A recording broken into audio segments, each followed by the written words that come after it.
ভাই এই মুহূর্তে যদি আপনি আমার ভিডিওটা দেখে থাকেন এবং আপনি যদি আমার মতো গরিব হয়ে থাকেন এবং স্টুডেন্ট হিসেবে ধরেন কিছু করতে পারেন নাই জীবনে, এবং আশেপাশের সকলের ক্ষেত্রে যদি তাকিয়ে দেখেন যে আপনি খুবই নিচু এবং আপনাকে নিজের ক্ষেত্রে নিজের খুবই কষ্ট লাগে, সেক্ষেত্রে আমি আপনাকে বলতে চাই যে আপনার প্রতি আল্লাহ তাআলা একটা রহমত করছে, এবং এটা হচ্ছে আল্লাহ তাআলার সবচেয়ে একটা আপনার প্রতি ভালোবাসা।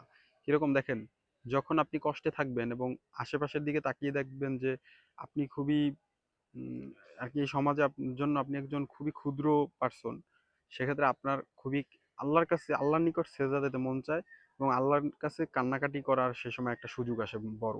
এর ক্ষেত্রে আমি বলবো কি জানেন, আপনার আমার জন্য আল্লাহ তাআলা আসলে আপনাকে আমাকে আল্লাহ তাআলা জান্নাতে নিতে চায়, আল্লাহ তাআলা প্রিয় বান্দা হিসেবে কবুল করতে চায়, এর জন্যই আমাদেরকে এভাবে পরীক্ষা করতেছেন।